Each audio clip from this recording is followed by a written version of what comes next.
This is kind of a sort of, in kind of a strange way, an updated version of going 24/7. So like, subscribe, and let's get into this. I felt in the last video I kind of left out some of the pros and cons of going 24/7, as well as some of the details. So here's the updated version. I've been 24/7 for over 10 years. I actually went 24/7 on May 5th of 2013. I did it on my birthday, so it'd be an easier date to remember. Now, some out there say that unless you mess your diaper, you're not 24/7. The argument is if you have to take your diaper off to do number 2, then you're not 24/7. And to this, I call bullshit. If you look at taking your diaper off for something as not being 24/7, then technically nobody's 24/7. We all have to take our diapers off to shower or bathe or whatnot. Maybe you're one of those that doesn't. No, I'm not judging. No judging here. I just think it's kind of weird, but I'm not judging. And we all need some air out time. And you can't really air out, your body if you got a diaper on. It kind of defeats the purpose there. So technically, under the argument, nobody's 24/7, including babies. So let's have no more of this 24/7 tomfoolery. 24/7, yes, technically means 24 hours a day, 7 days a week. But some people use 24/7 as maybe a whole day or a whole weekend or something of that nature. So 24/7 has become an acceptable term for going longer than 24 hours in a diaper. Plus, it sounds better than saying I'm going 22 and a half by 2 this weekend. Just doesn't flow as easy as 24/7. So before you decide to go 24/7, here's a few things that you might want to be aware of. And we're going to use 24/7 in its actual way it's supposed to be, 24 hours a day, 7 days a week. It is definitely a commitment. Definitely a commitment. And sometimes commitments can seem a little easier said than done. Kind of like I'm going to commit to putting a little bit of money away every payday for a vacation or for a good down payment on a car or a house or something like that. And we always end up dipping into that little savings fund to purchase something that's necessary or that's a necessity that's needed. So, a commitment is easier said than done. And with this newfound commitment that you're going to make to being 24/7, there's a few things you're just going to have to live with and suck up. Sleeping is one. Trying to get to sleep was probably the hardest part of going 24/7 for me. I mean, I have insomnia, I have restless leg syndrome, I'm hyperactive. Yeah, pretty much anything that can keep you from going to sleep I have. And I only really sleep 4 hours a day anyways, so it's not that big of a deal for me, but still. But the first week for me, it seemed like it took forever for me to fall asleep. I'd crawl into bed at like 10 o'clock at night and really wouldn't fall asleep until 2 a.m. And then I'd have to be up at 5 a.m. to go to work the following day. If I get less than 4 hours of sleep, I'm kind of grumpy. And so getting 3 hours of sleep was a pain in the ass, to say the least. But that only lasted for about a week. And then I was able to fall asleep under regular circumstances. So you'll want to be prepared for that.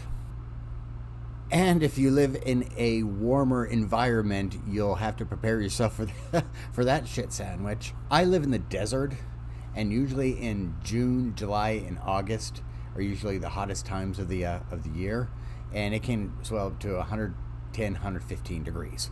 There was times I thought I saw a hobbit throwing a ring into my front yard. And dashboard cookies are truly a thing, believe it or not. And I don't want to hear about the whole, oh, well, at least you don't have humidity. Humid, dry heat, it's the same damn nightmare.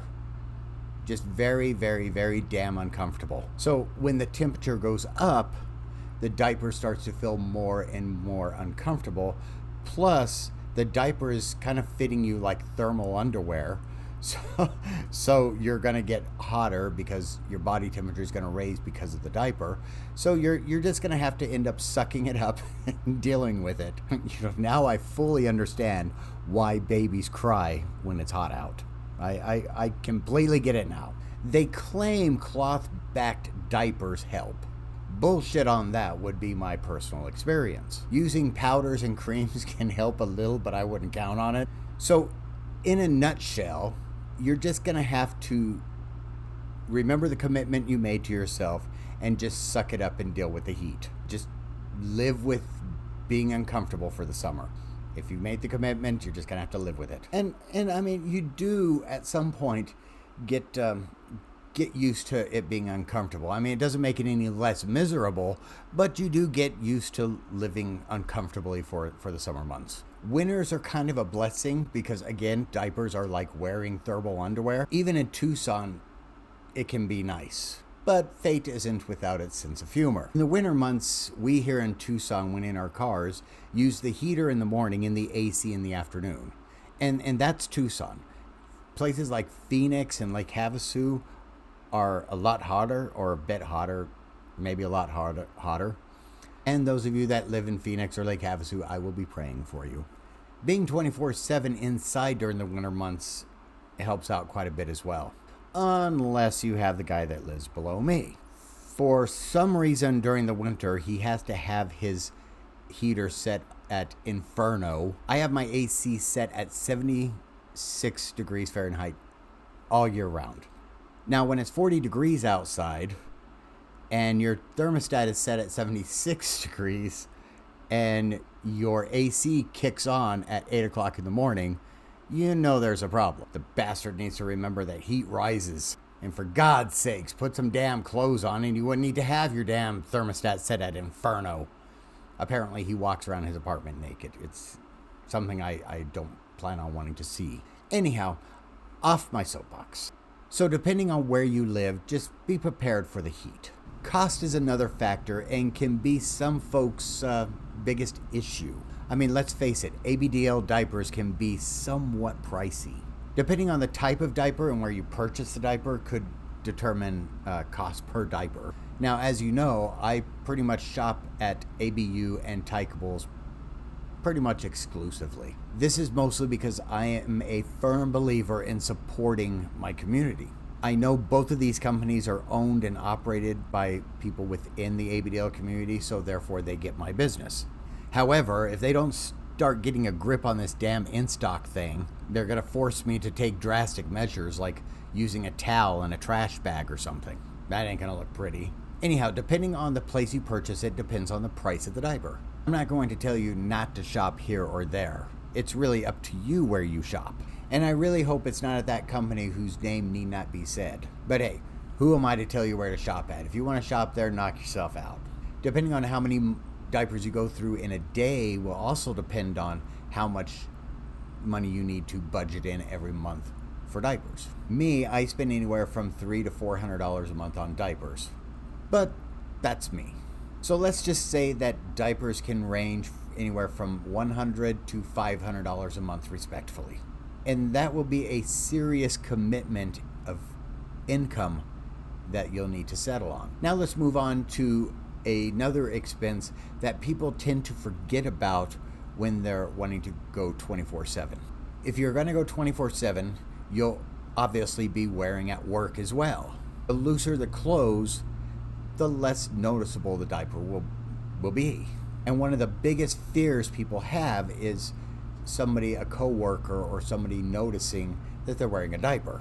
Now me, I could care less if anybody at work knows I wear a diaper. I don't broadcast that I wear a diaper at work, but I'm not ashamed of it either. But I like to be comfortable, so therefore I wear looser fitting pants. So pretty much nobody knows I'm wearing when I'm at work.